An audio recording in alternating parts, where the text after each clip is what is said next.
کہ ایک طرف فلسطین میں 9,000 سے زیادہ لوگوں کی تقریباً 10,000 لوگوں کی جانیں جا چکی ہیں اور لگاتار بمباری جاری ہے، لوگ بھوکوں مر رہے ہیں، ہاسپٹل میں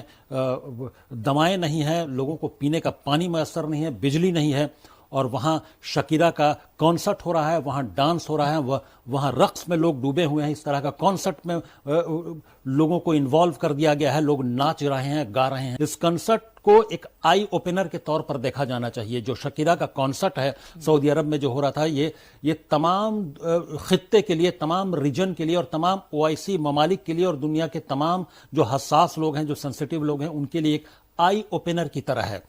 لوگوں کو سمجھنا چاہیے کہ اب سعودی عرب کا کیا رخ ہوگا، وہ اب کتنا سنجیدہ ہے فلسطین کے مسئلے کو لے کر، اور جس طرح کا جان کربی کا بیان آیا ہے کہ وہ سعودی عرب اب بھی تیار ہے کہ وہ